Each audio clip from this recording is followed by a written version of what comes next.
Brother Eli, doon po sa Luke chapter 23, verses 42 to 43. Pakilagay sa screen. At sinabi niya, Jesus, alalahanin mo ako pagdating mo sa iyong kaharian. At sinabi niya sa kanya, katotohanan sinasabi ko sa iyo ngayon ay kakasamahin kita sa paraiso. Ito po yung isang pinangakuan ng Panginoon na isasama niya sa paraiso, yung isang magnanakaw. Ang tatanong ko lang po, Brother Eli, yung po bang ang Panginoon nung mamatay and at the same time, namatay na rin yung magnanakaw, personal po ba niyang dinala sa paraiso? At saan po matatagpuan yung paraiso na sinasabi ng Panginoon doon? Galing po ako sa isang gawain sa The Kingdom of Jesus Christ. Ibinigay ko po naman po ibahagi ko sa gawain.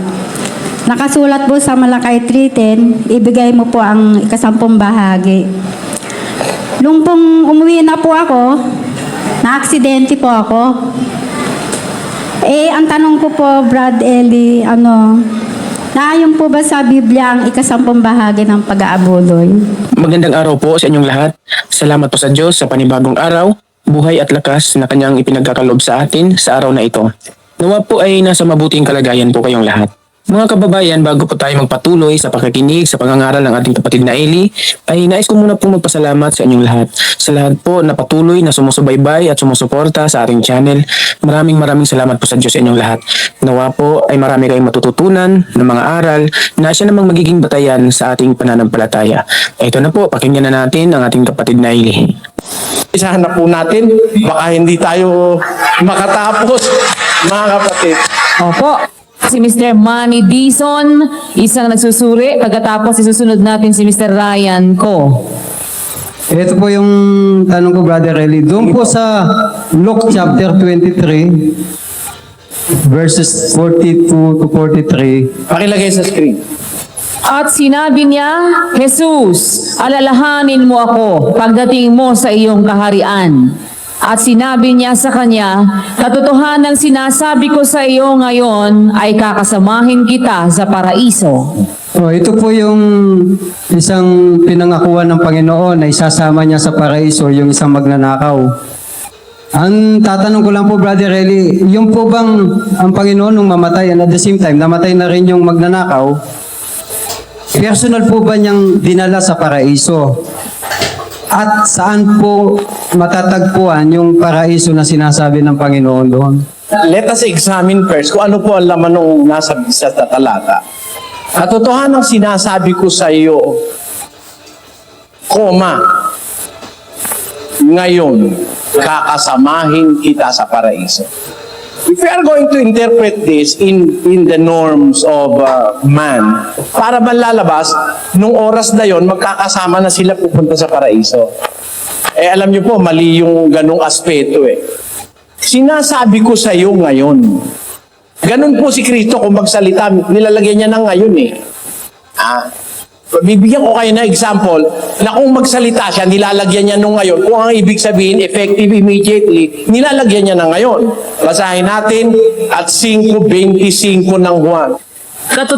Katotohanan sinasabi ko sa inyo, dumarating ang panahon at ngayon nga, na maririnig ng mga patay ang tinig ng anak ng Diyos at ang mga karinig ay mga bubuhay. Paggamit niya nung salitang ngayon, ini-emphasize niya at this present moment in time, sinasabi ko sa inyo, sabi niya, dumarating ang panahon at ngayon nga. Ibig niya sabihin, this present moment. Parang ganun yung sinabi niya sa Lucas, sinasabi ko sa iyo ngayon. Ngayon, sinasabi ko na sa iyo, kakasamahin kita sa paraiso. Yung po kakasamahin, hindi naman magkasama na eh. Kakasamahin, that is future. Kakasamahin kita sa paraiso. Ano po ibig sabihin? Si Kristo po, nung namatay sila pareho. Si Kristo bumaba pa sa ilalim. 3 days and 3 nights siya. Kung agad-agad sasama niya, maisasama niya sa ilalim, hindi sa paraiso. Pakinggan niyo sa unang Pedro 3, pakilagay sa screen. Sapagkat si Kristo man ay nagbataring minsan dahil sa mga kasalanan, ang matwid dahil sa mga di matwid, upang tayo'y madala niya sa Diyos. Siyang pinatay sa laman, ngunit binuhay sa Espiritu. Na iyan din ang kanyang iniyaon at ipinahayag ang pagtatagumpay sa mga espiritong nasa bilangguan, na ng unang panahon ay mga swail. Kaya na ang pagpapahinuod ng Diyos ay nanatili ng mga araw ni Noe, something like that. Nung pala po si Kristo mamatay, hindi naman siya agad bumunta sa langit eh. Nangaral pa siya dun sa mga espiritong nakabilanggo na nung unang panahon ni Noe, mga swail. Yung mga swail nung panahon ni Noe, binilanggo ng Diyos. Pagkamatay ni Kristo, pinuntahan niya pa yun eh. So hindi agad siya pumanik sa langit. Ngayon, after 3 days, nag-resurrect siya, nabuhay siya uli. Pagkabuhay niya po maguli, 4 na pong araw pa siyang nangaral uli sa mga apostol bago siya pumanik sa langit. Basahin natin ang Gawa, Kapitulo 1. hanggang sa araw na tanggapin siya sa kaitaasan, pagkatapos na makapagbigay siya ng mga utos sa pamamagitan ng Espiritu Santo sa mga apostol na kanyang hinirang, na sa kanila na may napakita rin siyang buhay sa pamamagitan ng maraming mga katunayan pagkatapos na siya'y makapaghirap, na napakikita sa kanila sa loob ng 40 araw at nagpahayag ng mga bagay tungkol sa kaharian ng Diyos. Namatay siya, pumunta siya sa kalaliman, 3 days and 3 nights siya. Pagkatapos noon, nabuhay siya maguli, nangaral uli siya sa mga apostol. Nung pagkabuhay niya maguli, hindi siya pumunta sa langit agad. Nakisama pa siya. Kumain pa nga siyang kasama ng mga apostol eh. Pagkabuhay niya maguli. 39 ng Juan hanggang 40. At mga saksi kami sa lahat ng mga bagay na ginawa niya sa lupain ng mga Hudyo at sa Jerusalem, na siya na may kanilang pinatay, na siya'y ibinitin sa isang punong kahoy. Siya'y muling binuhay ng Diyos ng 3 araw, at siya'y itinalagang mahayag. So hindi siya agad pumunta sa langit. Ano ngayon ang kahulugan nung sinabi niya doon sa magnanakaw? Sinasabi ko sa iyo ngayon, kakasamahin kita sa paraiso. Yun mo kakasamahin, sa hinaharap pa po yun. Actually, yung magnanakaw na yun, wala pa sa paraiso yun ngayon. Bakit po? Asan ba yung paraiso? Pakinggan nyo sa 2 Korinto. Nakikilala ko ang isang lalaki kay Kristo na mayroon ng 14 na taon. Maging sa katawan, ewan ko. O maging sa labas ng katawan, ewan ko. Diyos ang nakakaalam na inagaw hanggang sa 3 langit. Inagaw siya hanggang sa 3 langit. Alin ba yung pinag-agawan na yun? Ano ba yun? Basa. Na kung paanong siya'y inagaw sa paraiso at nakarinig ng mga salitang di masayod na hindi nararapat salitain ng tao. So, ang paraiso po nasa 3 langit. Doon po pumunta si Kristo nung siya'y pumanik sa 3 langit. Wala ho siyang kasama ron. Nang pumunta siya, siya lang mag-isa. Hindi niya kasama yung magnanakaw. Anong katunayan? Pakinggan nyo sa 4:8 ng Efeso. Kaya't sinasabi niya, nang umakyat siya sa itaas, ay dinala niyang bihag ang pagkabihag at nagbigay ng mga kaloob sa mga tao. Ngayon ito, umakyat siya. Ano ito? Ano ito? Kundi siya'y bumabari naman sa mga dakong kalaliman ng lupa. Ang bumaba ay siya rin namang umakyat sa kaitaasan ng buong sangkalangitan. Yung bumaba sa kailaliman ng lupa, di ba nung 3 araw, bumaba siya sa kalaliman. Yung bumaba, siya rin namang umakyat. May kasama ba siya? 1, 3. At walang umakyat sa langit, kundi ang nanggaling sa langit.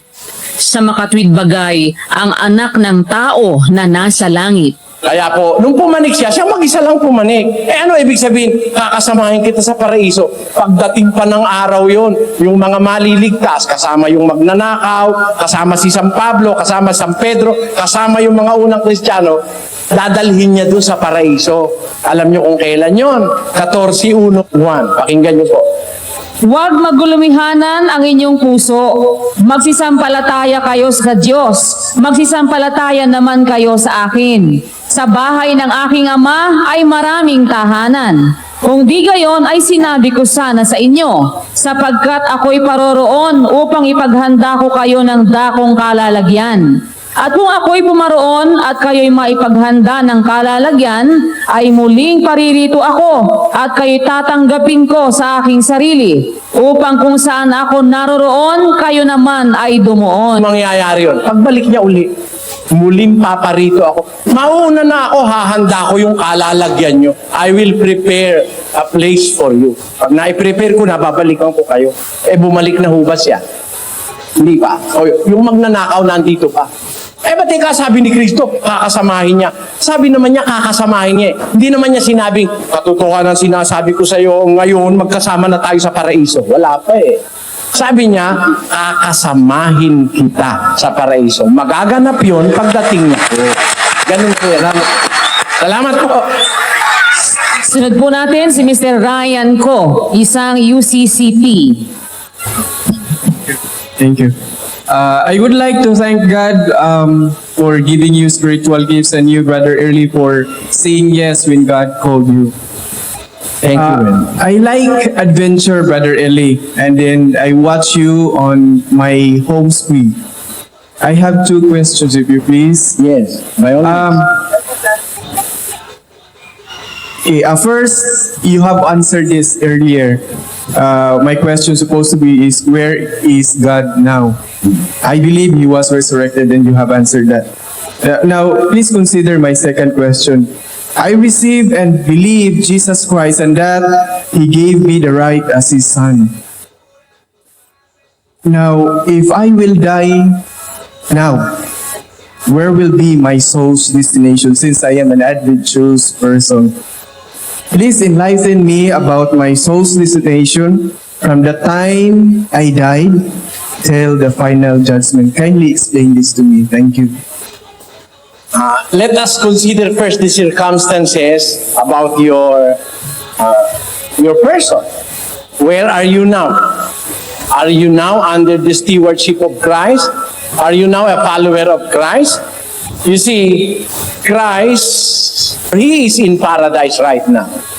And His disciples or His believers shall also be in paradise. But how can you be considered as a disciple or a real believer of Christ? Let us read 8:31 of the book of John. Then said Jesus to those Jews which believed on Him. These were Jews who really believe on Christ.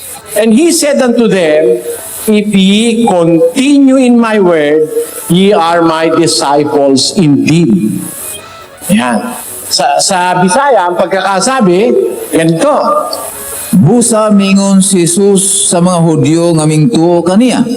Kung kamo managpabilin sa akong pulong, nan matuod gayon nga kamo mga tinun-an ko. Ayan. To be a real disciple of Christ, kailangan you have to continue in the Word. Hindi po pwede na naniniwala ka lang. Because these Jews really believe in Him.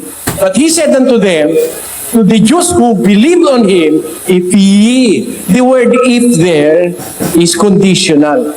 If you will not, then it will be the other way around. But if you continue in my word, ye are my disciples indeed. And the disciples of Christ were promised by Christ to be with Him in paradise. So, you have to assess yourself first. Where are you going? Where are you headed to? Where is your soul bound to go? Are you a disciple? That must be answered first. Are you a disciple? And if you are a disciple, are you following Christ? What is the real meaning of a disciple of Christ? 12:26 of the book of John, it says, if any man serve me, let him follow me. And where I am, there shall also my servant be. That's the condition. Where I am, there shall also my servant be. Who is a servant? Why are you a servant? Or how can you consider yourself as a servant if you are following Christ? So, to follow Christ is not just to say, I will follow Him wherever He may go. La-ra-ra, la-ra-ra, Ran, laran. Meron ganun eh. Are you going to follow? Babae ka. Example, you are a woman. Are you going to follow Christ? Then hear this. 1 Timothy chapter 2 verse 9, in like manner also that women should adorn themselves with modest apparel, with shamefacedness and sobriety, not with broided hair or gold or pearl or costly array, but it becometh a woman professing godliness with good works. Are you a woman follower of Christ? You must be found in this situation. In like manner also, that women adorn themselves with modest apparel. Bawal po ni Kristo, kapatid, igsoon ang nagalabas-labas sa pusod. Igsoon, bawal ni Kristo ang nagalabas-labas, asingit. Disciple ka, you must dress like a disciple. Naniniwala ba kayo? Nasa Bible yun. It's a part of the gospel. But if you dress any kind of dress that you want to wear, then you are not a disciple. Mabigat po ito. Excuse me for telling you this. I just want to emphasize that if you are going to really be a disciple of Christ, you have to continue in the words of Christ. And these are the words of Christ. If a woman that profess godliness or practice piety and piousness, being pious, we have to dress like a real Christian or a real disciple. In like manner also, women should adorn themselves with modest apparel, with shamefacedness and sobriety, not with broided hair or golds or pearls or costly array. This may not be sweet sounding to the ears of other women, but I have to speak the words of truth because it is in the Bible. Walang bra, nakalabas yung kalahati. Pag tinignan mong ganun, may maiisip ka. Hindi mali kung bata ka. Diba? Yung batang pasusuin, 1 year old, 1 and a half. Pag nakakita ka ng breast, pag nagugutom ka, you really want the breast of your mother, diba? Pero pag hindi ka na bata at nakita mo yung breast, iba na naiisip mo ron, hindi ba ganon mga kapatid? Yon masama yun. Sa Kristiyano, masama yun. Unang Juan, 1 John chapter 2 verses 15 to 17. Love not the world, neither the things that are in the world. If any man loveth the world, the love of the Father is not in him. Or all that is in the world are the lust of the flesh, the lust of the eyes, and the pride of life is not of the Father, but of the world. Pagka po pala meron nang nakikita sa yung lust of the eyes, pangit na yan, worldly na yan eh. Makasanlibutan. Sa damit na damit pa lang, marami nang hindi papasa ngayon eh. Labas ang puso, labas ang dede, o labas ang hita, labas dito, o ano pa ngayon ang mangyayari sa mundo. Kaya ngayon maraming rape, ngayon maraming nagpapalit-palit ng asawa, wala na yung sanctity of the sexual yung sinasabing process of procreation. Yung process of procreation ngayon, ginagawa na lang sa karsada, sa mga plaza, sa sine, mga dating, mga kung ano-ano. Sinalaula na po natin ang kabanalan ng pagsasama ng lalaki at babae. Kaya, lisya na tayo eh. We are out of the kumbaga sa trendiskaril na tayo. Tapos, we claim to be Christians. Ang tawag pa natin, the only Christian nation in the Far East, mali yun. Paano Christian nation? Libreng-libre sa atin ng inuman ng alak? Ha? Libreng-libre sa atin ng bisyo? Ang sugal dito sa atin, libre? Tapos meron we have the guts to say that this is the only Christian nation in the Far East. If Christianity is like that, I will not anymore believe. Ang Christianity, isang relihiyon na way of life, kalinisan, kabutihan sa kapwa, walang bisyo, walang kung ano-anong masasamang intensyon sa puso. Yun po ang Kristyanismo. Tayo Kristiyano, tapos nakaluhod tayo sa mga kahoy, bato, tanso, bakal, plastic, fiberglass. O, paano tayong Kristiyano nun? Marami pong dapat i-consider. if you are my disciples, you have to continue in my word. Let us abide by the words of Christ. Assess ourselves. Ngayon, tanong natin, I am a disciple. If I die now, where will my soul go? 12:10 of the book of Job. Ito ang sabi. In whose hand is the soul of every living thing, and the breath of all mankind. Temporarily, for the meantime, for the time being, speaking of the time being, for this present moment, namatay ka, yung soul mo nasa kamay ng Diyos. It is in the hands of God. Pagdating ngayon ng end, yung tinatawag na Judgment Day, what will happen? 37:4 of the book of Ezekiel, it reads, Again he said unto me, Prophesy upon these bones, and say unto them, O ye dry bones, hear the word of the Lord. Thus saith the Lord God unto these bones, Behold, I will cause breath to enter into you, and ye shall live.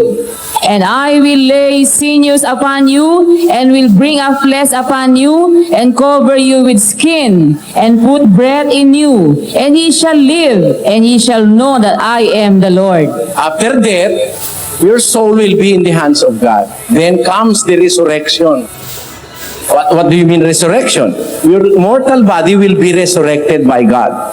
And that is something not to wonder upon. Because it says in the book of 5:28 of the book of John, it says, Marvel not at this, for the hour is coming in the which all that are in the grave shall hear his voice, and shall come forth, they that have done good unto the resurrection of life, and they that have done evil unto the resurrection of damnation. What will happen? As you die, your breath, your soul, all the spirit that is in you will be in the hands of God. The part of your body which belongs to the soil will go to the soil temporarily. But come judgment or the day of resurrection, those elements or components of your body will again be assembled by God. If we may call it assembling. Now, bubuhay ka ng Diyos. Pagkatapos na mabuhay ka, haharap ka ngayon sa hukuman ni Kristo. Puntahan natin sa pasyon. Gayon nga nitong araw, habang ika'y nabubuhay, kusang binabalaan, mili ng anumang bagay, magaling o masama man.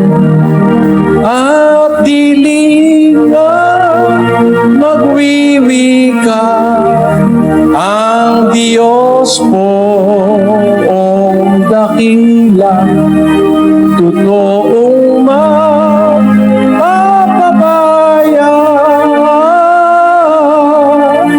matuwid ka, magmalisya, ay araw mo malibhasa. Para mabilis, subalit kapag nalagot, ang hiningang lubhang marupok ng katawan mong mairog, ang araw mo'y matatapos, ang iiral ay ang sa Diyos. Walang magagawan tunay ang namatay mong katawan, palibhasa'y lupa lamang, sa abang-aba mo naman kung ika'y walang sinimpan. Kaya samantalang may hininga at ika'y nabubuhay pa, ay maglaan kang maaga, sukat mong ikaginhawa ng kagamit-gamit mo na. Pagdating na resurrection, anong susunod? Bangon kayo, mga patay, magsidulog kayong tunay sa mataas na hukuman, nyaong sumangkot sa tanan, haring makapangyarihan. Pagdating pala ng paghuhukom, bubuhayin yung mga patay. Paano mabubuhay? At kahit nawalat man, buto natin sa katawan, mag-uuling magkabisan na ano pat di magkukulang, ay walang kulang yan, ng anumang kasangkapan. Ang lahat ng kaluluwa papasok ka pagkaraan sa katawan nila, magpipisa, magsasama sa tuwa o pagdurusa. Tamo, pagdating pala ng paghukom, yung nagkahiwa-hiwalay na katawan, mapipisan uli. Walang kulang. Kaya kung menunal ka sa noo, pagkata buhay ka uli, menunal ka uli doon. Kung may kuntil ka sa ilong, pagka nabuhay ka maguli, may kuntil doon. Yeah. If we die, your soul will be in God's hands. And when we say in the hands of God, it is there reserved for judgment day. It is under the loving care of God's hand. Nobody can interfere with your soul. You are safe there, but you are not yet in paradise. Because your body will be resurrected first, then your soul will be in your body, then you will face the judgment seat of God in Christ, and if you are worthy, then you will be brought to paradise. But for the meantime, for the time being that you are dead, your soul is in the hands of God. 12:10 of the book of John. If you are already in paradise, there will be no more question, no more problem. Hindi ka makakapasok doon kung wala kang pasis, no? Kung hindi ka papasukin ng Diyos. Alam nyo, para sa Diyos, lahat yan mayroong process. Yun lang pagpasok sa kanyang jurisdiction eh. Gis mo nga ng 1, basa. Binubuksan siya ng bantay pinto at dinirinig ng mga tupa ang kanyang tinig. Pasok ka sa SM. Dadaan ka sa gwardiya. Titignan pa nga yung mga bag mo eh. Tapos mapupunta ka sa langit, aksidente. Ang pagpunta ron, proseso. I am the way, the truth, and the life. No one cometh unto the Father except by me. 14:6 of the book of John. Hindi aksidente yun eh. At Isus mingon kanila, ana, ako mao ang dalan, ug ang kamaturan, ug ang kinabuhi, walay bisan kinsa mga kaabot sa amahan, kung dili pinaagi kanako. Kita mo na, pwede ka bang pumunta ron na aksidente? Malaking kalokohan yun. Kaya yung pagpunta ho ron sa tao, pagpunta mo ron, may proseso ka. Gusto mo makarating doon? Sumunod ka kay Kristo. Sumunod ka muna, kapatid. Assess mo, sumusunod na ba ako? Sumusunod ba ako? Sabi ni Kristo, mga lalaki, mahalin nyo asawa nyo. Huwag mong bubugbugin. Pag binugbog mo, hindi ka makakarating sa langit.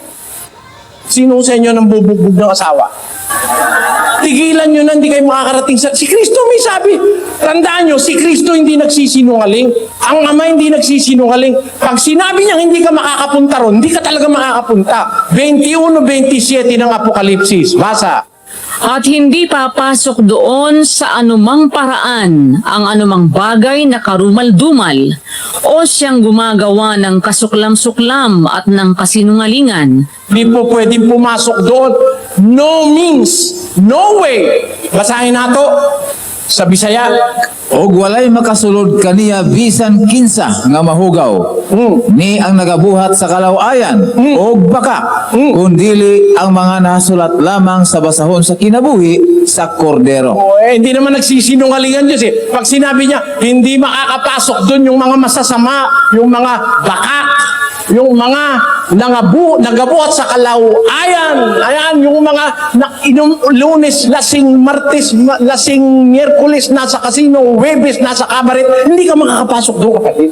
Kahit ano pang ganun ang gawin mo. Talagang hindi ka makakapasok doon. Si Kristo may sabi nun. Huwag natin lokohin sarili natin. Huwag natin lokohin sarili natin. Ang Diyos, totoo. Tingnan niyo kung gaano katotoo ang Diyos. Tito 1:2. Sa Bisaya, nga sa paglaom sa kinabuhi nga walay katapusan, nga gisaad sa Diyos, nga dili arang makabakak. In hope of eternal life, which God that cannot lie promised since the world began. Can He lie? He cannot lie. Hindi pwedeng magsinungaling. Sabi ng Diyos, hindi makakapasok doon ang lasenggo. Hindi naman kita hinahatulan. Mahal nga kita kaya ko to sinasabi. Sabi niya, sugarol ka, hindi ka makakapasok doon. Sugal ka ng sugal, papakain mo na lang sa pamilya mo, itataya mo pa sa wedding. Huwag na. Pagka puro kalayawan ang ginagawa mo, puro makamundong bagay, hindi ka raw makakapasok doon. Ang may sabi nun, ang Diyos na hindi pwedeng makabahak.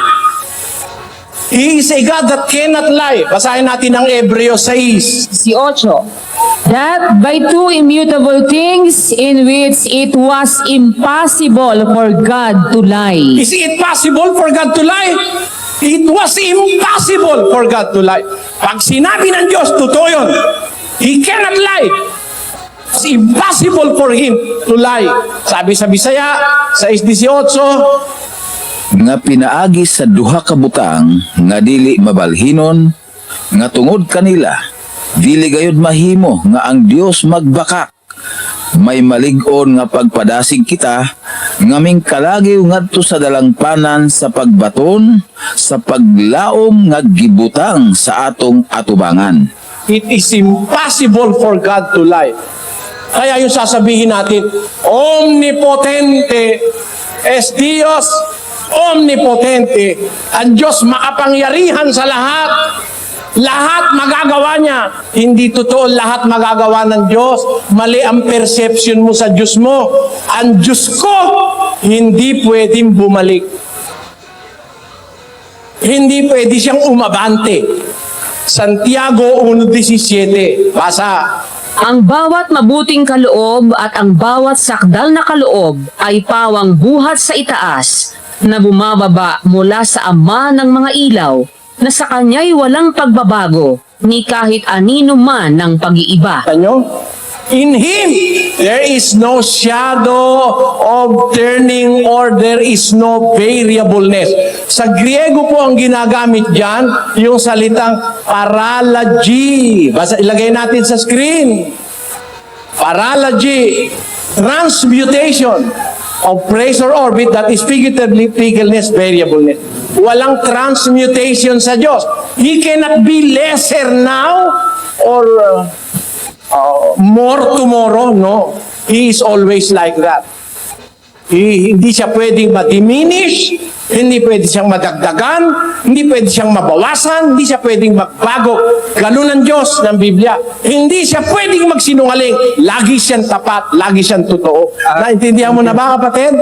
Thank you po, Brother Amy. Salamat po. Sige po. Brother Eli, sa edad ko pong ito, matagal na po akong nakikinig sa mga kung sino-sinong mga ngaral. Dati po akong Katoliko nung bata pa po ako, at ang turo po ay ang maliligtas, ang mamanahin po ay ang kaharian ng Diyos na doon sa langit. Yan po ay majority ng mga denomination, religious denomination, na ang kanila pong paniniwala, ang turo po ay sa langit po papunta ang mga maliligtas. Ano po ba ang mga batayan, Brother Eli? Pakibasag po ninyo sa banal na kasulatan ang mga chapter and verses na nagpapatunay na ang mamanahin ng mga maliligtas ay ang karihan ng Diyos na doon sa langit. Alam niyo po kung ano mamanahin ng maliligtas. Ikalawang Pedro 3:13. Opo, ang Ang nakalagay po dyan, ayon sa kanyang pangako, ay naghihintay tayo ng bagong langit at ng bagong lupa.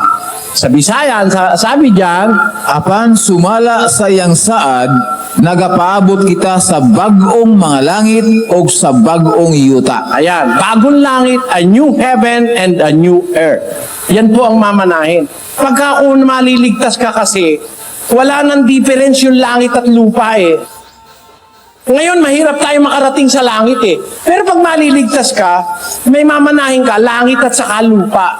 Kaya lang, hindi po itong lupang ito. Bagong langit at bagong lupa. Yun po ang paniniwala ko. Ang mamanahin ng maliligtas, bagong langit, saka bagong lupa. Hindi po langit lang. Pero ang pagbalik po ni Kristo, maghahari po siya ng 1,000 taon dito sa lupang ito. Dito sa lupang Oo. ito. Pero pagkatapos ho ng paghahari yung new heaven and new earth pagkatapos na. niya ho ng paghahari sa 1,000 taon, mawawala ito eh. Susunugin po, susunugin. Pati nga itong langit na nakikita natin, mawawala Kaya yun eh. papalitan po ng new heaven and new Ayan, earth. tama po yun. Wala po tayong pagtatalo ron. Maraming po salamat. Salamat po. Po sa isang gawain sa The Kingdom of Jesus Christ, ibinigay ko po naman po yung bahagi ko sa gawain. Nakasulat po sa Malakay 3:10, ibigay mo po ang ika-10 bahagi. Nung pong umuwi na po ako, na-aksidente po ako. Ang tanong ko po, Brad Eli, naayon po ba sa Biblia ang ika-10 bahagi ng pag-aabuloy? Alam nyo, yung ika-10 bahagi ng pagbibigay, hindi po batas yan sa ating panahon. Batas yan sa mga Israelita, sa saserdotes, levitas. Pakinggan nyo sa screen, kayo mismo ang bumasa, 7:5 ng Ebreo. Ang sabi po riyan, at katotohanan ang sa mga anak ni Levi na nagsisitanggap ng katungkulang pagkasaserdote ay mayroong utos na kumuha ng ika-10 bahagi sa bayan ayon sa kautusan sa makatwidbagay sa kanilang mga kapatid. Danyo? Baga ng mga ito'y galing sa balakang ni Abraham, ang sabi diyan. Yan pong talata, sabi, yung mga anak ni Levi na nagsisitanggap ng katungkulang saserdote. Yung mga saserdotes, levitas, may katungkulang kumuha o may utos na kumuha ng ika-10 bahagi sa bayan. Saan pong kukuha? Sa mga kapatid nila sa bayang Israel. Kukuha sila ng ika-10 bahagi. Yung pagkuha nila, utos yun. Yun naman, pagbibigay ng Israelita, utos din sa kanila yon. Puntahan naman natin ang 3 ng Malakyas. Yung kumukuha, may utos siyang kumuha. Yung nagbibigay, may utos namang magbigay sila ng ika-10. Dalhin ninyo ang buong ika-10 bahagi sa kamalig. Ayan, ang inuutusan po niya ang bayang Israel. Dalhin ninyo ang buong ika-10 bahagi sa kamalig upang magkaroon ng pagkain sa aking bahay. At subukin ninyo ako ngayon sa bagay na ito. Kung hindi ko, Sabi ng Panginoon ng mga hukbo, kung hindi ko bubuksan sa inyo ang mga dungawan sa langit at ihuhulog ko sa inyo ang isang pagpapala na walang sapat na silid na kalalagyan. ang inutusan po Israelita, magbigay ka-10 bahagi. Ang inutusan namang kumuha, mga saserdotes, levitas, kukuha. May utos din sa kanila. So magkasuwato. May inuutosang kumuha, may inuutosang magbigay. Sa panahong Kristiyano, ano naman ang utos na pagbibigay? Pakinggan nyo sa 2 Korinto 9:7. Magbigay ang bawat isa ayon sa ipinasya ng kanyang puso. Hindi ika po. Magbigay ang bawat isa ayon sa ipinasya ng kanyang puso. Ang magpapasya po yung puso mo. Ikaw na nagbibigay ang magpapasya. Huwag mabigat sa loob o dahil sa kailangan, sapagkat iniibig ng Diyos ang nagbibigay ng masaya. Yan ang utos sa Kristiyano. Yung utos sa mga saserdotes, levitas, ika-10 bahagi kukunin. Utos naman sa Israel, magbibigay ng ika-10 bahagi. Pero sa panahong Kristiyano, ang utos, magbigay ayon sa pasya ng puso. Wala pong ikapuryan. Maaaring yan maaaring mababa ng kaunti sa ikapo. Maaari namang mataas ng kaunti sa ikapo. Kasi ikaw ang magpapasya. Kung ipinasya mo, ibigay mo ika-50, ikaw ang bahala. Kung gusto mo namang ibigay 7 lang o 5 lang, ikaw pa rin ang bahala. Kasi ganun ang batas ng Kristyanismo. Yung pong utos ng pagbibigay ikapo, ilagay nga uli natin yung 7:5 ng Hebreo. At katotohanan ng mga anak ni Levi na nagsisitanggap ng katungkulang saserdote, mayroong utos na kumuha ng ika-10 bahagi sa bayan. Eh, yung sacerdotes Levitas na yan, pinalitan na po yan pagdating ni Kristo eh. 7.5 yan, 12 natin ilagay, 7.12. Sapagkat, Nang palitan ang pagkasaserdote, ay kinailangang palitan naman ang kautusan. nung palitan na yung pagkasaserdote, ng mga sacerdotes Levitas, kailangan palitan din naman ang kautusan. Kaya nga kung mapapansin nyo sa Biblia, 2 tipan, lumang tipan, bagong tipan, 8.13 ng Ebreo. Basa. Doon sa sinasabi niya, isang bagong tipan ay niluma niya ang una. Datapwat ang nagiging luma at tumatanda ay malapit nang lumipas. Ayun, nung sabihin ng Diyos ang isang bagong tipan, niluma niya na yung una. Kaya kasama po sa lumang tipan yung pagbibigay ng ikapo. Sa panahon natin, di batas yun. At saka sa inyo, kapatid, huwag kayong magagalit. Alam niyo kung bakit? Napakinggan ko siya nung isang araw. Ba't pa raw naghihintay tayo sa pagbabalik ni Kristo? Eh, nandito na raw siya raw ang anak. Ganyo? At mula raw nung Abril, siya na ang tagapamahala ng langit at lupa. Yan, ang sabi sa kanilang official website. The official turnover of power from the Father to His Son. About 2 weeks earlier, Pastor Apollo received a revelation from the Father that all power in heaven and in earth and the riches, wealth, prestige, and authority will be handed over to him as the Son. Tamo? Lahat daw ng kapangyarihan sa langit, sa lupa, lahat ng kayamanan, prestige, karangalan, kahalagahan, bibigay na raw sa kanya ng Ama noong April 25, 2004. Siya raw at siya na raw ngayon ang tagapagligtas ng sanlibutan. Pakilagay yun.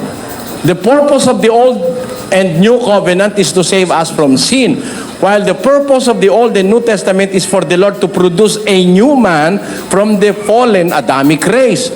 The Son of God and His life is the Savior of the world. Tanyo, siya raw ngayon ang tagapagligtas ng mundo. Mo yan, kapatid. Kaya yung aksidente nyo, huwag kayong magdamdam na aksidente po kayo. Siguro kaya kayo na aksidente para magising kayo sa malalim na pagkakatulog. Biro mo, pinalitan si Kristo, siya raw ang tagapagligtas. Eh si Kristo po ang tagapagligtas eh.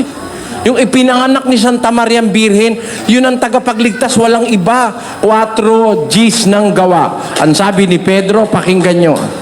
Bata. Talastasin ninyong lahat at ng buong bayan ng Israel na sa pangalan ni Jesucristong taga Nazaret na inyong ipinako sa krus na binuhay ng Diyos na mag-uli sa mga patay. Dahil sa Kanya ay nakatindig ang taong ito sa inyong harap na walang sakit. Siya ang bato na itinakwil ninyong mga nagtayo ng bahay na naging pangulo sa panulok. At sa kanino mang iba ay walang kaligtasan sapagkat walang ibang pangalan sa silong ng langit na ibinigay sa mga tao na sukat nating ikaligtas. Biro mo, walang ibang pangalan. Si Kristo ang tagapagligtas, hindi napapalitan po yan. Aba, siya na raw ang kapalit ni Kristo. At lahat daw ng kapangyarihan sa langit at sa lupa, binigay na sa kanya ng Ama. Merong ganun eh. Lagay nga sa screen. The turnover of power, April 9, 2004, was the formal transition of the power and glory from the hands of Lucifer, the devil, to the hands of the Son, who was made heir to the throne of the Father. This was the formal transition of all riches and wealth, fame, honor, and prestige. I have taken over the power. Kita nyo, I have taken over that power. Binigay na raw sa kanya ang power sa lahat ng kayamanan, karangalan. Pero mo, at I have taken. Bakit hinihingan pa kayo ng ikapo? Eh, binigay na pala sa kanya lahat ng power para sa kayamanan. Ha? Ayun o.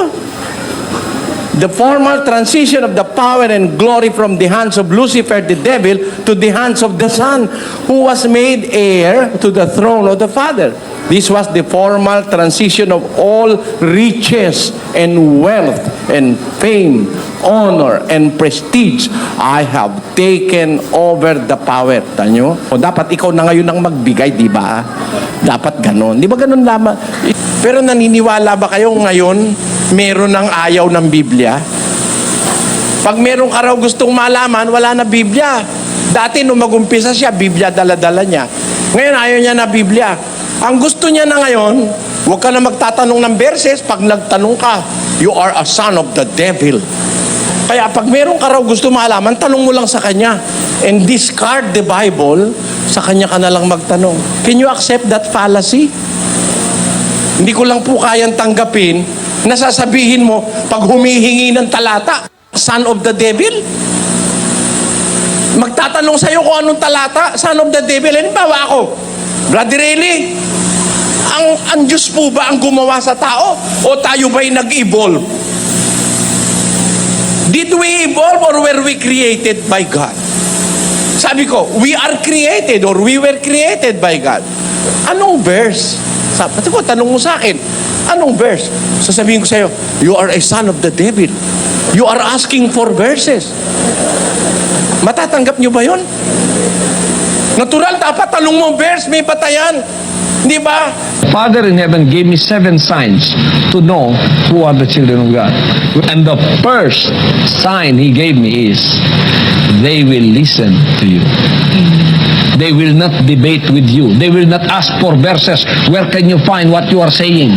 If that is the sign I saw, you are truly a child of the devil, Father. But when they begin to say, where can you find this verse? Where can you find this? Alam mo, mga anak anak na ni Satanas to. Ang lupit naman ito. Nagtanong ka lang, anak ka na ni Satanas?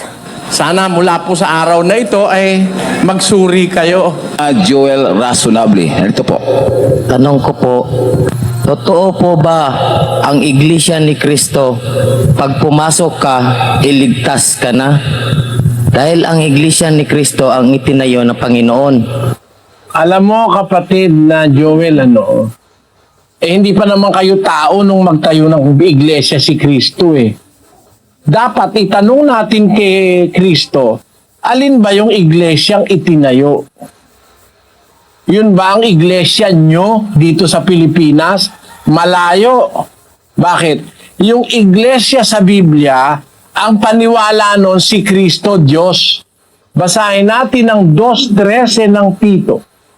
Nahintayin yaong mapalad na pag-asa at ang pagpapakita ng kaluwalhatian ng ating dakilang Diyos at tagapagligtas na si Jesucristo. Ayun, babasahin ko sa Bisaya.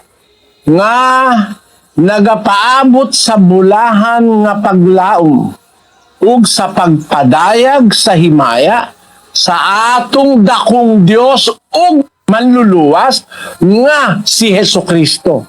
Maliwanag dun Meron siyang may conclusion siya na si Jesucristo. Conclusive yung salita Ang ating dakilang Diyos at tagapagligtas na si Jesucristo.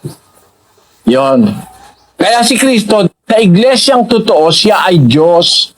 Bakit merong tao? Pinanganak ni Maria, tinuli, nagutom, nauhaw, namatay. Bakit meron tao? Basahin natin sa Gis ng Ebreo, versikulo 5. Kaya't pagpasok niya sa sanglibutan ay sinasabi, hain at handog ay hindi mo ibig, ngunit isang katawan ang sa akin ay inihanda mo. Ayon, sa Cebuano sabi, tungod niya na sa pagsulod niya sa kalibutan.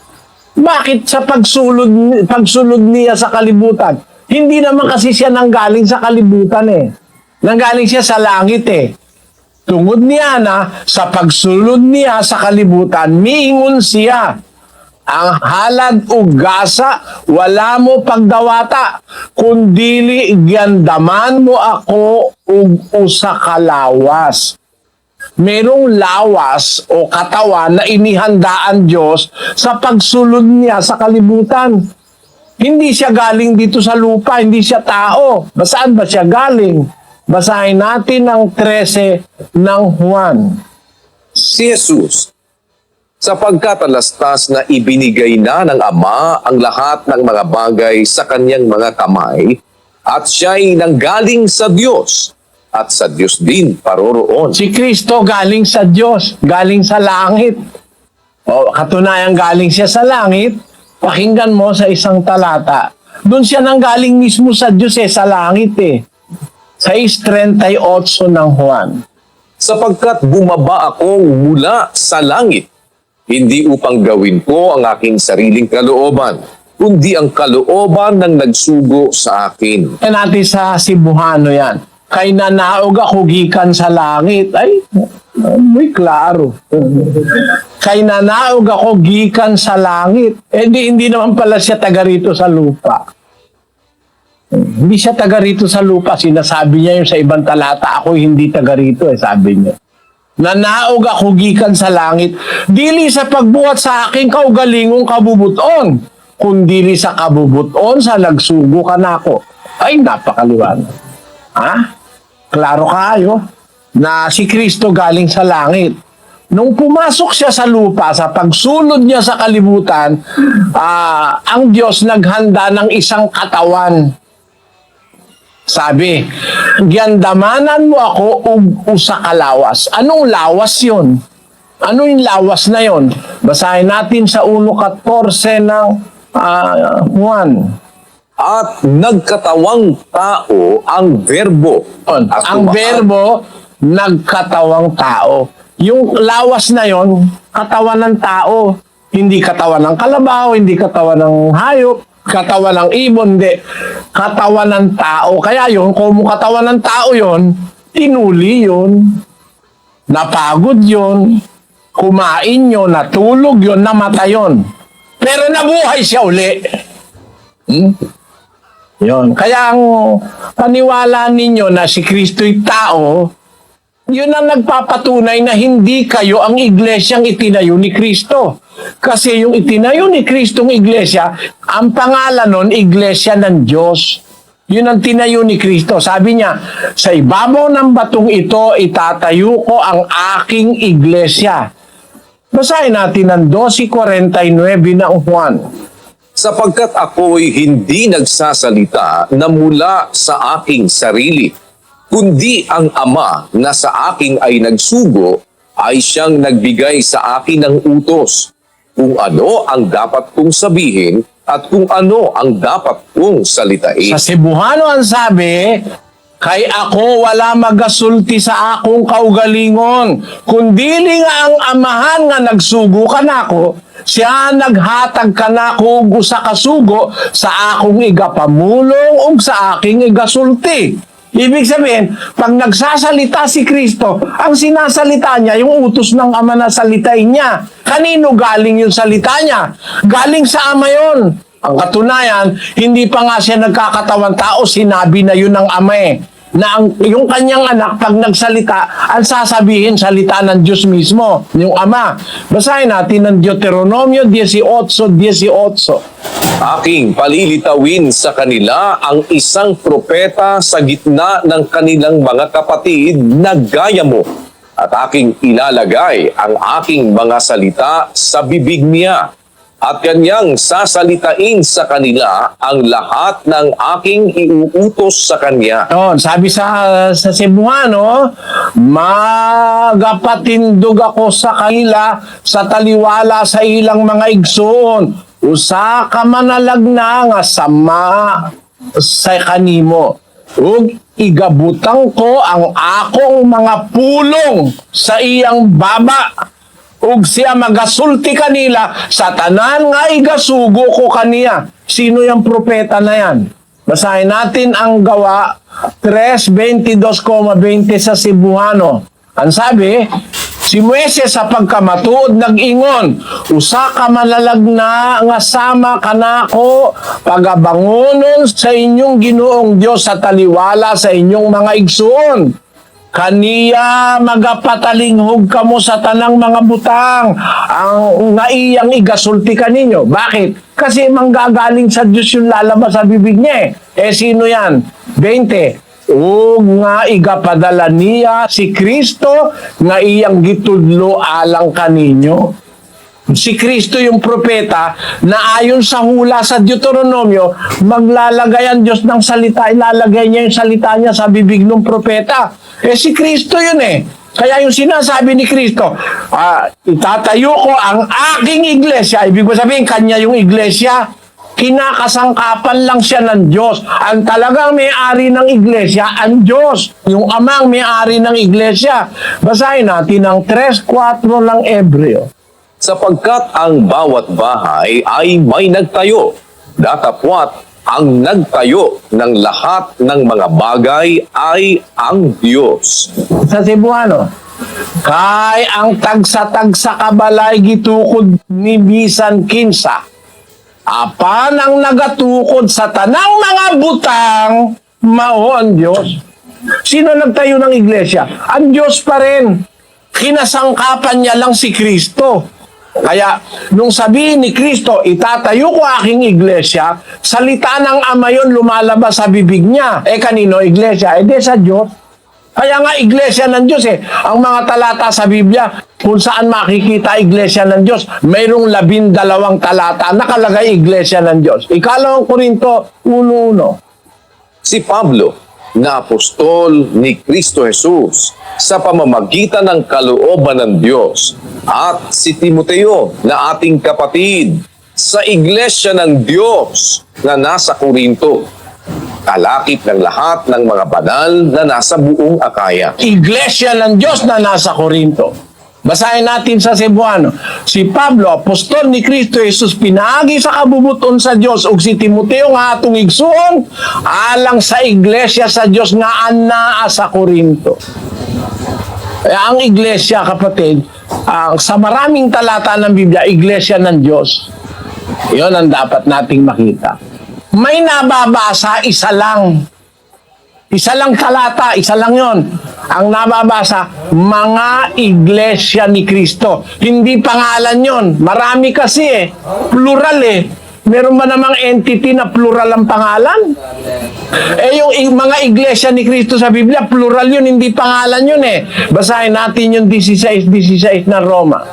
Mangagbatian kayo ng banal na halik. Binabati kayo ng lahat ng mga iglesia ni Kristo. Yan, sa Ingles ang sabi, Salute one another with a holy kiss. The churches of Christ salute you. churches ang nakalagay, hindi church. Churches of Christ. Asan yang mga churches of Christ na yan? Asan yan? Basahin natin ang Galacia 1:22. At hindi pa ako nakikilala sa mukha ng mga iglesia ng Judea na pawang kay Kristo. Hindi pa ako nakikilala ng mga, plural, iglesia ng Judea na pawang kay Kristo. Yung palang mga churches of Christ na bumabati sa Roma, nasa Judea. Ano pangalan nun? Nung iglesia sa Judea na bumabati sa Roma na ang tawag ni Pablo mga iglesia ni Kristo. Ano talaga pangalan nun? Basahin natin ang 2:14 ng unang Tesalonica. Sapagkat kayo, mga kapatid, ay nagsitulad sa mga iglesia ng Diyos na nasa Judea kay Kristo Jesus. Ayun, iglesia ng Diyos pala yung nasa Judea na kay Kristo Jesus yun. Bakit kay Kristo Jesus? Kasi pinangangasiwaan yun ni Kristo. Siya ang pinakatagapangasiwa nun. Hindi siya may-ari. Ang may-ari ang Ama. Ang talagang may-ari ang Ama. Lahat ng bagay ay sa Ama. Ang sabi ng ating Panginoong Hesukristo. Ngayon, siya ginawang tagapangasiwa ng iglesia nang siya ay magtayo ng iglesia dito sa lupa. Kaya iglesia ng Diyos pa rin yun. At siguro sapat na yung naisagot ko sa kanyang tanong. Kapatid na Daniel? Opo, kapatid na Eli. Ayan, kapatid na Joel Razonable. Maganda yung apelido niya, Razonable. At sana po talagang kayo ay maging razonable.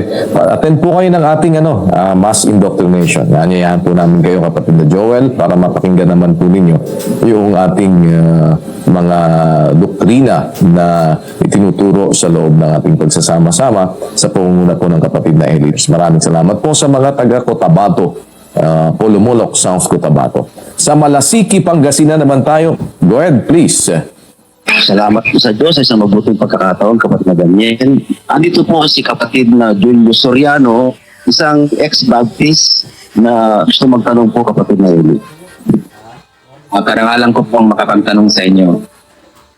Brother Eli, ako po'y dati pong Baptist, kaya lang nalaman ko po na yung palang tithes na offering ay para sa pastor, ay umalis po ako sa church na yun. Mayroon po akong dalawang katanungan po. Una po ay, totoo po ba na kapag tinanggap mo si Kristo bilang yung sariling tagapagligtas, 100% ka nang ligtas? Wala pong katanungan po. Paano po ba maligtas ang isang tao kung ang pagbabasihan po ang katawan ni Kristo at ng Biblia? Yun po ang katanungan ko po.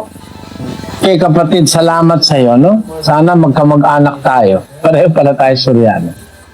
Unang-una, kung tatanggapin mo talaga si Kristo, 100% ang kaligtasan mo. Pero ano ba kahulugan ng pagtanggap kay Kristo? Kagaya ba ng turo ng mga Baptist at ng mga iba-ibang born again na tanggapin si Kristo sa bunganga? Tinatanggap kita, Jesus. Yung ba ang pagtanggap kay Kristo? Alamin natin, paano ba natin matatanggap si Kristo? 2:6 ng Kolosas. Ganito nakasulat.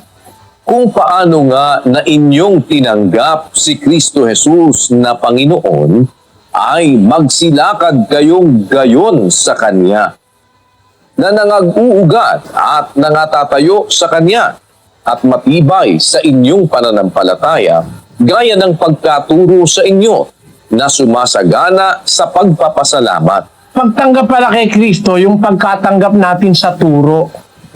Kung paano nyo ikang tinanggap si Kristo, akad kayong gayon sa Kanya. Hindi naman si Kristo parang isang tao na personal na tatanggapin mo, personal na tagapagligtas na tatanggapin mo. Sabi ng Biblia, pag tinanggap mo siya, lalakaran mo siya. Kung tao siyang personal, paano mo lalakaran yun?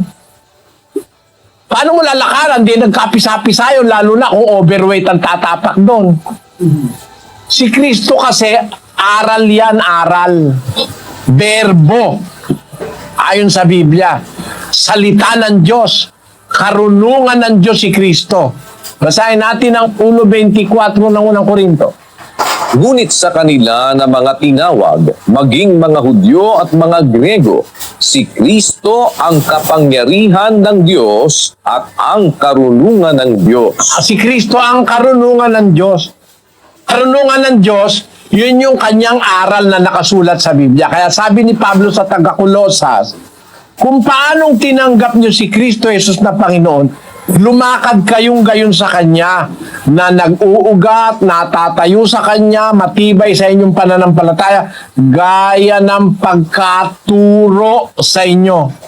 Ang talagang pagtanggap kay Kristo ay pagtanggap ng Kanyang turo, lalo na sa ating panahon. Hindi nga naman pwedeng kagaya ka ni Marta Tinanggap siya ni Marta, personal sa bahay, pinakain siya ni Marta. Tinanggap siya ni Simon, personal. Dahil napakain siya ni Simon. Tinanggap siya ni Mateo, ni Levi. Dalawa kasi pangalan ni Mateo, siya Levi. Pagkatapos na siya tawagin ni Kristo doon sa paningilan ng buwis, dumiretso si Kristo sa bahay ni Levi o ni Mateo. Pinakain siya ni Mateo. Natanggap siyang personal. Tayo, matatanggap ba natin personal si Kristo kagaya nila? Hindi, dahil wala naman si Kristo ngayon dito, nasa langit na. Paano natin matatanggap? Kung paano nyo tinanggap, gaya ng pagkaturo sa inyo. Sabi ni Pablo, lumakad kayo sa Kanya. Anong katunayan yung turo ang dapat nating tanggapin? Basahin natin ang 12:48 ng 1.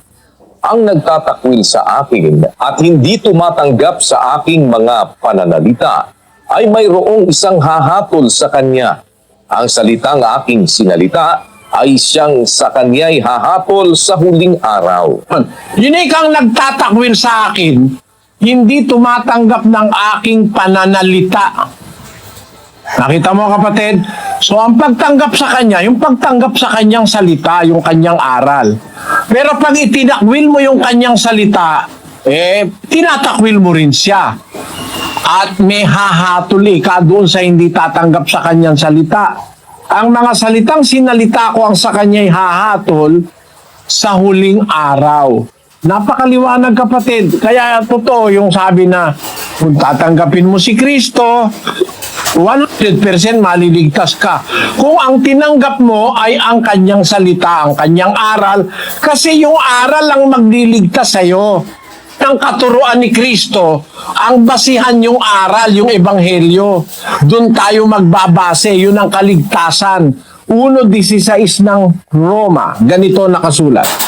Sapagkat hindi ko ikinahihiya ang ebanghelyo, sapagkat siyang kapangyarihan ng Diyos sa ikaliligtas ng bawat sumasampalataya, unay sa Hudyo at gayon din sa Griego. Ang ebanghelyo, ang ikaliligtas, yun yung aral ni Kristo. Siya ang nangaral ng ebanghelyo 1:14 ng Marcos. Pagkatapos ngang madakip si Juan, ay napasa Galilea si Jesus na ipinangangaral ang ebanghelyo ng Diyos. At sinasabi, naganap na ang panahon at malapit na ang kaharian ng Diyos. Kayo'y mangagsisi at magsisampalataya sa ebanghelyo. Ayun, ang ipinangaral ni Kristo yung ebanghelyo. Kaya ang sabi ni Pablo, yun ang ebanghelyo, yun ang ikaliligtas natin. Yun ang paraan, yun ang basihan ng ikaliligtas natin.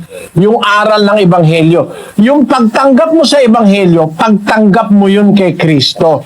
Pag tinanggap mo ang aral ni Kristo, tinanggap mo ang si Kristo. Pag itinakwil mo yung aral niya, itinatakwil mo si Kristo. Yun ang maliwanag nun sa Biblia. Kaya sa panahong ito na hindi natin siya pwedeng makamayan o mabuhat, hindi natin siya pwedeng pagsilbihan, ang paraan ng pagtanggap sa panahong ito ay ang pagtanggap sa kanyang salita. Yun ang tunay na kaligtasan. At yung aral ng ebanghelyo, yun nga yung aral ni Kristo, yung salita ni Kristo. Ngayon, kapatid, dapat maingat din tayo. Kasi marami ngayon bulaang Kristo. Maraming bulaang propeta. Lahat na lang Kristo sinasabi. Nakakatiyak ka bang tinanggap mong Kristo totoo? Basahin natin ang Mateo 24:24. Sapagkat may magsisilitaw na mga bulaang Kristo at mga bulaang propeta at mga nagpapakita ng mga dakilang tanda at mga kababalaghan. Ano pat ililigaw kung maaari pati ng mga hirang. Kung lilitaw mga bulaang Kristo, marami ngayon yan May milagro pa, kung ano mga milagro pinagsasasabi, mga speaking in tongues. Ang tanong, yun ba yung tunay na Kristo? Magpapakita sila ng mga tanda at kababalaghan, pero ililigaw lang nila ang mga tao. Kaya pagdating ng paghuhukom, ano sasabihin sa kanila ni Kristo? 7:22. Marami ang magsasabi sa akin sa araw na yaon, Panginoon, Panginoon, hindi baga nagsipanghula kami sa iyong pangalan? At sa pangalan mo'y nangagpalayas kami ng mga demonyo? At sa pangalan mo'y nagsigawa kami ng maraming gawang makapangyarihan? At kung magkagayoy, ipahahayag po sa kanila, kailan may hindi ko kayo nangakilala? Magsilayo kayo sa akin, kayong manggagawa ng katampalasanan. Di naman pala kinikilala ni Kristo yung mga pastor na yan ang pinangangaral bula ang Kristo Dinadahilan lang nila, pangalan lang ni Kristo. Pangalan lang, Kristo. Ang pinapangaral nila, Kristo. Church of Christ, Church of Christ of the Latter-day Saints. Ang pangalan ni Kristo dala-dala, pero yung aral hindi kay Kristo. Hindi kay Kristo, kagaya ng Mormons. Ang pangalan ng Mormons, Church of Christ of the Latter-day Saints. Pero kay Kristo ba yon? Hindi totoong kay Kristo, totoong Kristo yon. Bula ang Kristo yung nagtayo nung Mormons. Bakit? Basahin natin ang sabi ng Kristo sa Biblia. 3:2 ng unang Timoteo. Dapat nga na ang obispo ay walang kapintasan, asawa ng isa lamang babae. Kita mo? Ang aral ni Kristo sa obispo, dapat walang kapintasan, asawa ng isa lamang babae. Pag sinabing isa lamang babae, hindi pwedeng dalawa. Sa Mormons, ilan ang pwedeng asawa? Basahin natin yung doktrina ni Joseph Smith. Ito po yan, nakasulat po yan sa kanilang Doctrines and Covenants, 132 verse 61 to 62. And again, as pertaining to the law of the priesthood, if any man espouse a virgin and desire to espouse another, and the first give her consent, and if he espouse the second, and they are virgins, and have vowed to no other man, then is he justified. He cannot commit adultery, for they are given unto him, for he cannot commit adultery with that belongeth unto him, and to no one else. And if he have 10 virgins given unto him by this law, he cannot commit adultery, for they belong to him, and they are given unto him, therefore is he justified. Nakita mo kapatid? Anong Kristo yung dala niyan? Di yan bula ang Kristo. Kasi yung tunay na Kristo sa Biblia, kung Biblia ang babatayan mo, ang obispo dapat isa lang ang asawa. Sa kanila, kaya yung istorya ng Mormons nagpapatunay na yan, naniniwala hindi sa tunay na Kristo, bula ang Kristo. Ganon din naman yung Kristo ng mga Baptist. Yung Kristo ng Baptist, walang bawal dun eh. Kahit ano, pwede mong lamunin. Kahit ano, pwede mong gawin. Kasi ligtas ka na raw eh. Sa kanila, ligtas ka na. Once saved, always saved. Sabi ng mga Baptist, maling aral yan. Kahit na ikaw ay nakapasok na sa iglesia, totoo. Kahit natanggap mo na si Kristo, pag hindi ka susunod sa aral, pwede ka niyang itakwil. Basahin natin ang 13:5 ng 2 Korinto. Siyasatin ninyo ang inyong sarili kung kayo'y nangasa pananampalataya. Subukin ninyo ang inyong sarili. Hindi ba ganinyo nalalaman sa ganang inyong sarili na si Hesukristo ay nasa inyo? Maliban na nga kung kayo'y itinakwil na. Kahit nasa iyo na si Kristo, pag wala ka sa pananampalataya, itatakwil ka ni Kristo. Nagtatakwil din si Kristo. Kahit na ikaw ay kagaya ni Judas, di ba? Kung mo nagtraidor, tinakwil ni Kristo. At hindi lang si Judas, maraming iba pa sa kasaysayan ng unang iglesia na anib sa iglesyang totoo. Yung talagang totoo, hindi sa Baptist. Hindi naman totoo yung Baptist eh. Yung totoong iglesia, kahit maanib ka ron, pag hindi ka susunod, hindi ka rin maliligtas. Merong nasa iglesia, hindi maliligtas. Bakit? Kasi hindi sumusunod sa aral. Kaya ang sabi ni San Juan, doon sa kanyang sulat sa unang Juan, sa 3:18, ganito nakasulat.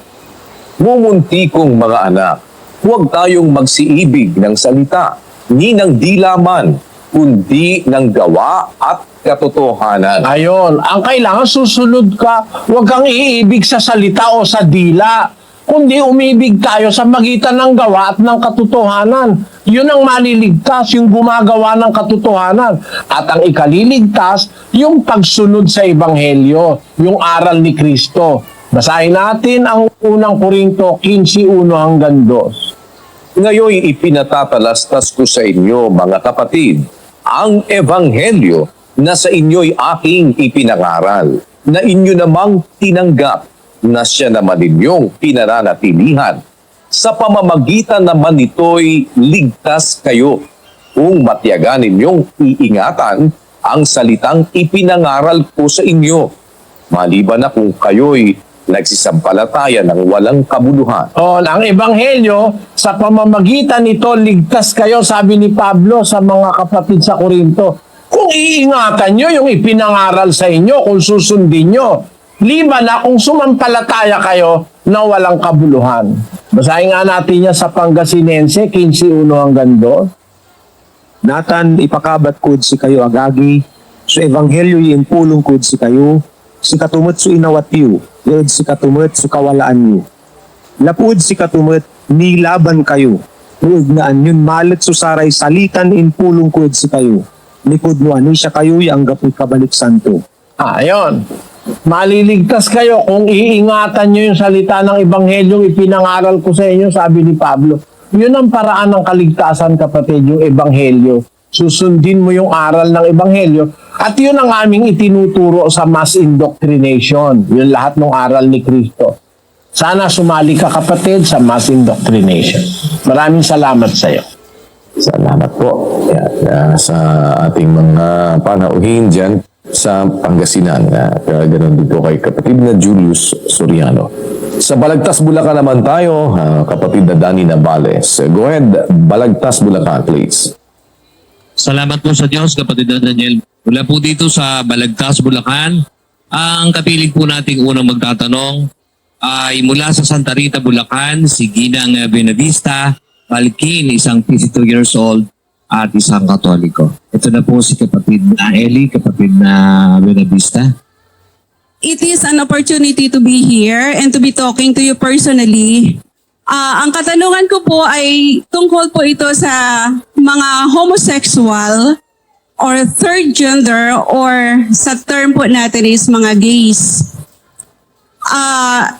Similar questions has been asked of you and answered very well. Pero gusto ko pong lumabas ng konti doon sa katanungan whether, kasi nasagot na po ninyo itong tanong nila nga, will they be also accepted in heaven? Nasagot nyo na po ito. Ang tanong ko naman po na actually siguro marami pang itatanong and I would like to apologize for those who may not understand itong question na to. Medyo sensitive siya pero gusto ko siyang itanong para po sa mga third gender na hindi naman po kayang magtanong ng ganitong kasing katanungan. Ang tanong po is ganito. Just like any normal na babae at lalaki, yung mga third sex po or the mga gays po ay they also feel the love na raramdaman po noon ng normal na mga babae at lalaki. Ang problema nga lang po, yung love na yon ay hindi para sa opposite sex, kundi po sa kaparehas nila na sex. So, medyo sensitive siya in the sense na itong mga nilalang na ito is gusto din sana nila na magkaroon din sila ng pagkakataon na ma-express ang kanilang love. And I am talking about love, not lust. And pag sinabi kong homosexual, hindi po itong mga tao na noon nasa Sodom and Gomorrah. So, ang na-feel po nila is love. Kaya ang tanong po nila, if sila po is makahanap ng partner nila whom they love deeply and want to spend life with this person, itatakwil po kaya sila ni God. Brother Eli, itong kasagutan po ninyo, malaking tulong po sa mga third sex na hindi po kayang itanong ito. And I have never trusted this question with anyone, sa inyo lang po. Salamat sa iyo kapatid na Buenavista. Una sa lahat, ganito, meron akong itatanong sa iyo. Are you married? Married po ako. I have 3 children. My eldest is 26 and my youngest is 20. I am a very woman po ako at hindi po ako third sex, which definitely I was expecting you to ask. I am just voicing this out for the benefit of those who walang lakas ng loob na itanong po ito. Maraming salamat po. Ganito yon kapatid, I have no doubt about your being feminine. Ang akin ganito, kasi kung may asawa ka, mas maiintindihan mo ang sasabihin ko. Tanungin mo minsan ng asawa mo na kung if you are going together for the last 20 or 15 years, tanungin mo siya ng isang tanong na honest. Ewan ko kung ang asawa mo is brave enough to tell you the truth na ang tao mayroong ganitong damdamin. Kahit may asawa ka na kung minsan, you fall in love. And that is the truth. That is expressed in song, in feelings of humanity na, bakit ngayon ka lang dumating? Sabing gano'n. Meron gano'n, ano? Ba't ngayon ka lang dumating? Sabi niya, o kaya please release me, let me go. for I don't love you anymore. To live a life would be a sin. Release me and let me love again.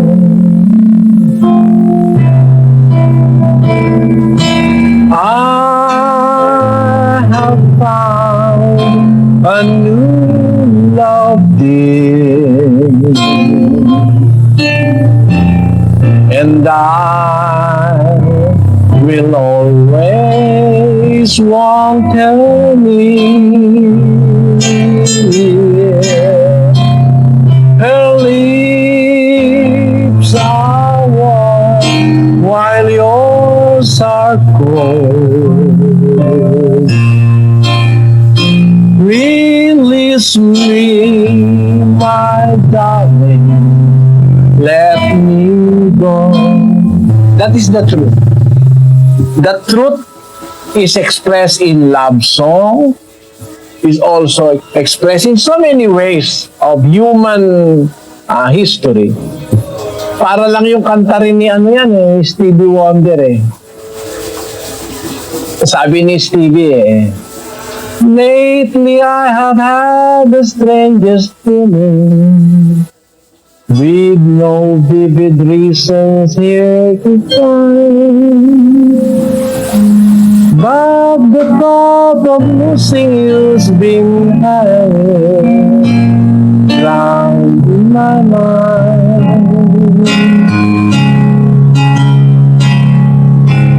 Far more frequently you're wearing perfume, with you say no special place to go. But when I ask, will you be coming back soon? You don't know, never know. Well, I'm a man of many wishes. I hope my premonition listens, but I really feel my eyes won't let me hide, 'cause they always start to cry. Kita mo yan, ano? Siya mismo nakakahalata siya, yung kanyang partner, hindi na siya gusto. Meron naman as frank as Engelbert Humperdinck na nagsasabi, please release me, let me go because I do not love you anymore. Ano ang ibig kong sabihin, kapatid na Benavista? Ganito yon. Lahat ng tao may feelings na kung tawagin natin ay love o human love. Iba kasi yung love na nanggaling sa Diyos, yung agape sa Greek. Yung agape kasi, it's a divine love. Yung agape. Tatlong klase actually ang love sa Biblia. Ang translated na word love sa English, sa Biblia, from the Greek is tatlo yan. Yung isa, agape, which is the love that comes from God, which is holy love, divine love. Yung isa ay yung eros, which is the romantic love. And the other is philia. Yung philia, kapatid, pag-ibig din yon. Kaya lang, pag-ibig yon sa anak, sa kamag-anak, yung pag-ibig sa asawa, yung eros, yung romantic love, masamang gamitin mo sa anak yon. Re-rapin mo yung anak mo. O kaya, maaaring maging, hindi na love yung kundi lust, no? Kaya, may tatlong klaseng love. May pagmamahal sa kamag-anak, philia. May pagmamahal sa asawa, eros. May pagmamahal na galing sa Diyos, yun ang agape. Yan. So yung ganito, kapatid, ang tao, yung eros, lumilipas kasi yun eh. Yung pagmamahal ng tao sa kanyang partner, lumilipas yun. If it is not cradled with care, it cannot be preserved for long. Kaya, merong mga tao, normal na lalaki, normal na babae, kahit kasal na, may anak na, nagkadating yung panahon, nagkakagusto sa iba. And if that feeling is liberated, it can be more than the first love that you felt in life. Gaya nga nung sabi nung kanta na, love is lovely the second time around. Merong second time na pagmamahal eh. Kaya nga ang pruweba dyan, kapatid, yung nabubiyuda, nag-aasawa uli. Dahil nagkakaroon ulit siya ng pagmamahal sa iba eh. Hindi totoo yung sinabi niya na ikaw lang ang mamahalin ko nung nagliligawan sila. Hindi eh. Katunayan nung mabiyuda, hindi pa nga nagbababalok sa nag-asawa mo. Di ba? Ano ibig kong sabihin? Ito, pag-ibig ito eh. Sa ating kaalaman ng tao, pag-ibig yun eh. Na may asawa ka na, may anak ka na, natututo ka pang magmahal sa iba. Nararamdaman ng tao yun. Pinatutunayan niya ng kasaysayan ng sangkatauhan. Natututong magmahal sa iba. Ngayon, ano ang dapat mong gawin so that you will not commit sin against God? Susupilin mo yung pagmamahal na yun. You are going to conquer that love because you believe in God and you believe in what God said. You believe in the commandment that thou shalt not commit adultery. The word in the Bible, thou shalt not commit adultery, has so many things in it. Nandoon yung eros. Natitingin ka sa ibang babae, magmamahal ka sa ibang babae, bawal ng Diyos yun. Ano ibig kong sabihin, kapatid? Para makasunod ka sa Diyos, yung feeling mo na yon, susupresin mo yon ng pananampalataya. Dadaigin mo yon ng pagtitiwala sa Diyos. Ganon din ang mga third sex. For the reason that if you allow that kind of love, you will be transgressing God's law. Why? Let us read Leviticus chapter 18, verse 22, kapatid na Daniel. Huwag kang sisiping sa lalaki ng gaya sa babae. Karumal-dumal nga. In English it says, Thou shalt not lie with mankind as with womankind. It is abomination. It is abomination in the sight of the Lord. Huwag kang sisiping sa lalaki gaya sa babae. Yung magkakaroon ng sexual intercourse. Karumal-dumal nga. At yan ang dahil kaya ang Sodoma at Gomora ay nilipol ng Diyos. So there is a reason. It's a lesson in the Bible na that is the rationale why you have to suppress that kind of love that you are feeling inside you. Dahil hindi naman opposite sex ito. Ito naman the same sex. No? Physically speaking, you are not fit in sexual action. You are not fit. Kumbaga, pareho kayong lalaki, para kayo nag-iispadahan nun. No? Physically speaking. Kung ang pag-uusapan naman spiritual, malalabag mo yung batas ng Diyos. Kaya anong gagawin mo? Hindi magtitiis ka na lang, susuppress mo yung feeling mo, hindi kita papayagan na limbawa na magpakasal kayo dahil the same sex kayo, lalabag tayo sa aral ng Diyos. Sabihin, unfair naman ka. Hindi naman unfair. Alam mo kapatid kung bakit? In the total analysis of life, hindi unfair. Yung mga walang asawa na hindi nakapag-asawa for the reasons na gusto nilang makasunod sa Diyos, may mas magandang gantimpala yun sa langit eh. Basahin natin yung 50 sa stress ng Isaias, kapatid na Daniel. At huwag ding magsalita ang taga-ibang lupa na nalapit sa Panginoon na magsasabi, tunay na ihihiwalay ako ng Panginoon sa kaniyang bayan. At huwag ding magsabi ang bating, narito, ako'y punong kahoy na tuyo. Yung bating kapatid, yun yung walang asawa. Huwag sabihin ang bating o ng walang asawa na parang magkakaroon siya ng self-pity na ako parang punong kahoy na tuyo, wala akong bunga. Huwag mo sabihin yun, sabi ng Diyos. Doon sa mga taga-ibang lupa namang nasa Israel, kung mo ba ikaw ay taga-ibang lupa, estranghero, ikaw ay hihiwalay na ng Diyos sa bayang Israel. Hindi ganun ng Diyos. He accepts every person. Wala siyang itinatakwil. Kaya huwag mo sabihin yun, na ikaw ay hihiwalay dahil taga-ibang bayan ka, hindi ka Israelita. O kaya ikaw ay bating naman nagsiself-pity ka na para akong punong kahoy na tuyo. Bakit? Anong pangako ng Diyos? Tuloy. sapagkat ganito ang sabi ng Panginoon tungkol sa mga bating na nangingili ng aking mga sabat at pumipili ng mga bagay na nakalulugod sa akin at nag-iingat ng aking tipan. Sila'y bibigyan ko sa aking bahay at sa loob ng aking mga kuta ng alaala at pangalan na maigi kaysa mga anak na lalaki at babae. Aking bibigyan sila ng walang hanggang pangalan na hindi mapaparang. Kita mo, they have a favor in the afterlife. Meron silang favor na mas malaki kaysa sa mga talagang lalaki at babaeng anak ng Diyos. Yung mga parang naapi sa buhay na ito. Those that were, masasabi natin na kung sa Tagalog yun, kapuspalad eh. But this life is not the totality of the life that we have to know. There is an afterlife. There is what the Bible calls eternity. And in eternity, ang sabi ng Diyos, dun sa 56:5 sa English, even unto them will I give in mine house and within my walls a place and a name better than of sons and of daughters. I will give them an everlasting name that shall not be cut off.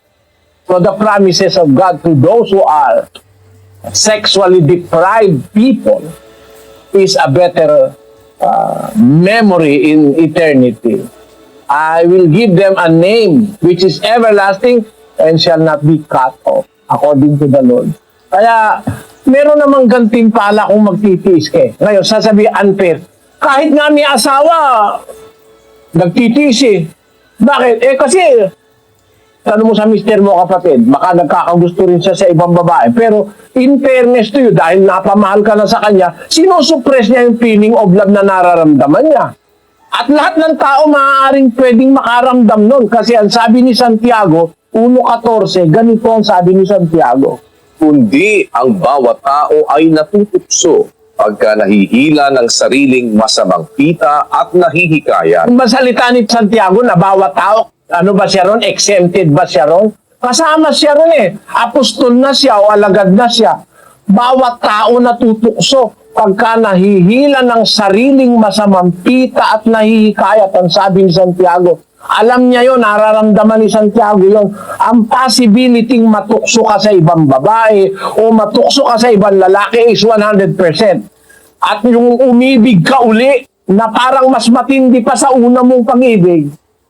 Although, first love never ever dies, but it doesn't guarantee that the later love will not will be just as the same as the former.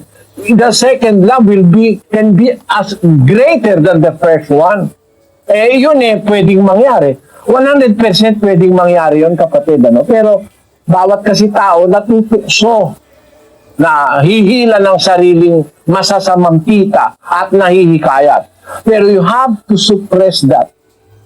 Kailangan mong pigilin ang sarili mo. Kaya para doon sa mga gay, you cannot express your love to an opposite sex because you will be committing, pwede, kung gusto mo, umibig ka, okay yan. Pero huwag kang gagawa ng labag sa batas ng Diyos, no? Umibig ka, pero do not go beyond what God wants you to do. Hindi ka magkakasala. Tanong kasi sa akin nung isang nakausap kong gay, masama ba, brother, hindi ko naman mapigil. Talagang, gusto ko siya, pogi-pogi niya, hindi ko siya makakalimutan, sabi niya, no? Sabi ko, kung hanggang dun lang, okay na yon.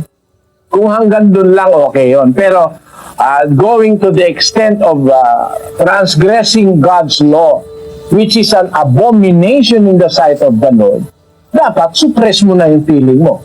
Alam mo, kapatid, sa Church of God International, meron silang kapisanan ng mga gays eh. Pero nakakapaglingkod naman sila sa Diyos dahil instructed sila ng mga salita ng Diyos. Tinuturuan ko sila ng pagtitiis, pagpigil sa sariling nasa, gaya rin naman ni Pablo. Si Pablo kasi hindi nag-asawa eh. Si Kristo rin hindi nag-asawa eh. Sa dami-dami ba naman ng babaeng humahanga kay Kristo, kala mo, nagtiis siya eh. Basahin natin yung Hebreo. Sa isang talata, ganito ang ating mababasa sa 4:15. sapagkat tayo'y walang isang dakilang saserdote na hindi maaaring mahabag sa ating kahinaan, kundi isa na tinukso sa lahat ng mga paraan, gaya rin naman natin, gayon may walang kasalanan. Si Kristo tinukso sa lahat ng paraan. Bakit? Nakaramdam din si Kristo ng mga tukso kasi ano yan eh. Nagkatawan tao yan, nararamdaman niya yung feelings natin eh. Pero sinupress niya yon. May mga babaeng lumalapit sa kanya, hindi siya nagsamantala. No?